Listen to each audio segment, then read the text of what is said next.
Hello everyone, welcome to the Freestyle. I'm Scott, And I'm Clint. and it's Wednesday, so we're doing our Comic Wednesday, Xtember.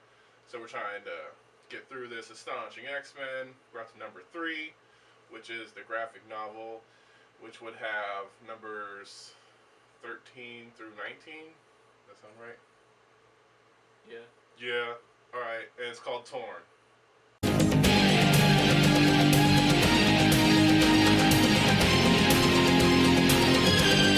Torn, which is the compilation of all these comics, and still written by Josh Whedon and art by John Cassidy. And a part of this story is, turns out, yes, you guys were right. Putting a bad guy on the team is a bad idea. It always is. And pretty much, Emma Frost, who at the last panel, the last story arc, which reveals that she's part of this new Hellfire Club and shit, starts just wreaking havoc, and pretty much setting the X-Men on their worst nightmare. So that's what this pretty much story arc is all about. It's everybody facing their worst fears. Yeah. Starting with Cyclops, getting a whole issue about how shitty Cyclops is and shit. Yeah, it was my favorite part actually of this whole book, probably. Oh, I thought we were waiting for the end. Well, I mean, you just reminded me of such a great part, so. Whatever. As well as Wolverine getting turned into a bitch. Bitch Wolverine. Yeah, bitch Wolverine is a whole bunch of fun. It definitely is. He's the best. What he does is very pretty. And of course, Beast goes all feral. And one of my our personal favorite ones or traps they do is for Kitty Pryde, which happens right after she has a pretty awesome fight with Emma Frost and kicks her ass. Right. And what you would think would really happen. I feel like Emma Frost would have that fight. But nah, Kitty just fucking almost phases her head through a wall and shit, just leaves her in a hole to die. Yeah, that's pretty great. She just puts her down in a hole and she's just like, think about what you did. Don't you make me fucking come back here and just phase you into that wall, I swear to God. For our likes, for me, I liked all the stuff they did with,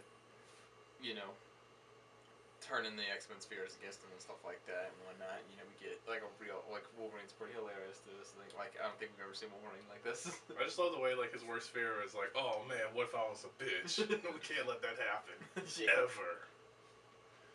Yeah, and then Beast, Beast is looking all cool and whatnot as he's just being a super asshole. Yeah, it's Cat Beast. Yeah, so that's cool.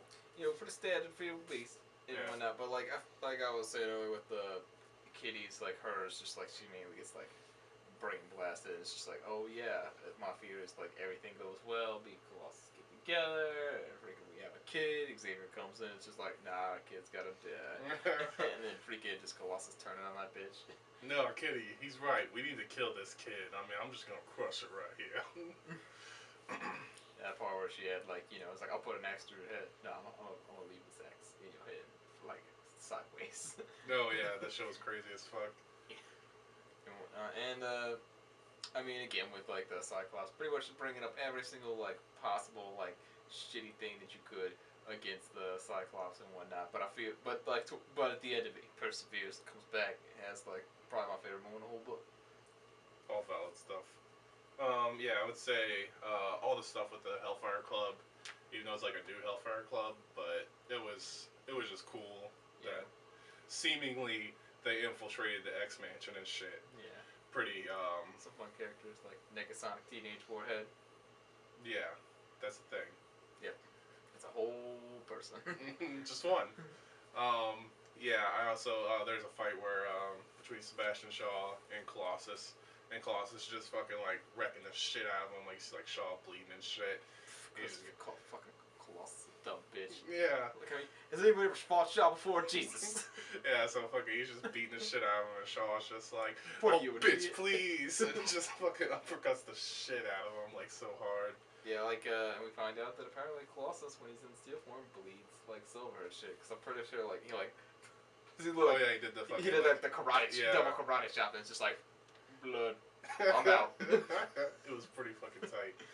And then fucking Cyclops is just comatose on the ground, being oh fuck, that looks fucked up shit right there. Yeah, and then towards the end of the book, Danger and Ord come back for the team up. Like, Danger goes and busts Sword out of prison. Yeah, upset with the fact that she just learned that apparently she still can't kill. Yeah, so she's like, alright, I can't kill these fuckers. I'm gonna get you to. I'm gonna find a guy who does want to kill the X-Men. I don't think she had to go all the way to space to find that guy. Yeah. I feel like she probably could have gone down the street. Hey, we got some mutants over here. I got some rocks. Who wants to go kill them? I mean, they would have a line out the door. It'd be ridiculous. Yeah. So this part we're going to talk about are dislikes, and, you know, it's not really a dislike. We kind of had the same thing, where it's just like, this book can feel really confusing at times. Like, it's definitely one that, like, a reread is probably, like, a reread might be done before you even read part 4. Yeah, that's how it was. Whenever I was, like, reading, it was like, I would go forward, like, alright, whoa, hold up. Let me go back. Did this happen? No.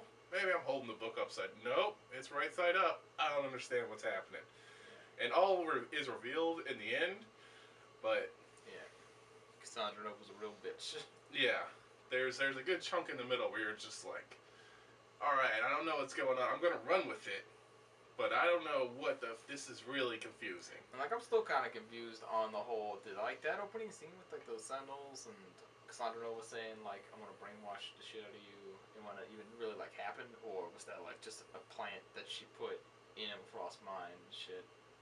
Like, later on? Like, I just don't know. Yeah. As far as I could tell, like, that's the shit that happened on Genosha, right? Yeah, I think it was, like, in the Amazon, but then, like, they sent those Sentinels to Genosha. Oh, okay, yeah. Well, either way, it seemed like she was just like, alright, look, I might die one day, but I want you to, like, super betray the X-Men, if you can. Bush League fucking psychic. So that means that, like, the whole reason she, like, joined the X-Men was just because of that? Yeah. Man, Emma Frost is gonna have some identity issues after this. Like, I don't even know how she would know who she is. Yeah. Most people don't even know who she is whenever there's, like, 2 of her standing in the hallway, apparently. Shit can get pretty crazy. For favorite moments, for me, it was totally when it's revealed that after facing Cyclops, after facing his fear, became stronger, didn't need his visors to see it all, and we get realization of that when he just straight shoots motherfucking White Queen in the chest with a gun. Yeah. It was pretty shocking the first time we see it. Yeah. It's just like, she's like, I don't have claws. Blah, blah, blah. Yeah. I got this gap though.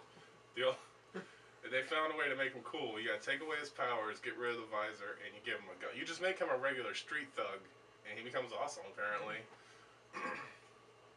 Well, he was always awesome. I don't know what you're talking about, Scott. Yeah, but there's just this part where he's fucking, like, Colossus is just like, what the fuck are you doing, Cyclops? And he's just like nothing. You're shooting people. He's like, I'm an X-Man. I don't shoot people. Blam! Shaw! Right in the dick! Yeah, it was pretty tight. Yeah. And I would say, my favorite part, I guess besides that, would be, just Kitty, overall. She's pretty great in this book. This is the first time it really starts ramping up towards her, because she's really awesome in the next book. Yeah, like, most of them, like, you definitely, like, follow, like, her story and whatnot, but this is where it, like, kind of takes center stage and shit. A lot of character-y shit. Yeah. Happens with her. She gets fucked through the floor by Colossus. Yeah. I mean, like, she's up here, banging naked Kitty through the floor. Thank God that she came with her, or it would have been, like, really embarrassing. Yeah. And she even got her own, like, little freaking, at the end of one of the issues and whatnot, where she gets, like, her fear is just, like, facing through, like, the ground or whatever, but she manages to shake it off and get that cool shot of, like, mimicking the shot of Wolverine at the end of one of the issues of Dark Phoenix, where she's coming out of the water. It's like, my turn. Alright, well, I guess that's going to do it for Comic Wednesday this week. I mean, this is where I normally ask him if he'd read it, but, I mean, duh. I mean, I reread it. Yeah. Several times. It's so good. I might just go home and read it again. It's so good. Like, I can't even tell you how good this series is. But, Yeah. And I think I might have mentioned in the last review, but, like, of all 4 books, it's probably a tie between which one I like better, Dangers and Torn. And when I go back and think about it, I think Torn pushes a little bit ahead. Yeah, Torn's good. My favorite one's the next one, Unstoppable, coming up. That one's really, really good. But, we'll we'll save that for next week. But other than that, that stuff below the video that you're probably not gonna do. But I'm Scott, I'm Clint. and I guess we'll see you tomorrow with another video, or whenever you watch this with another video. Say bye. Bye.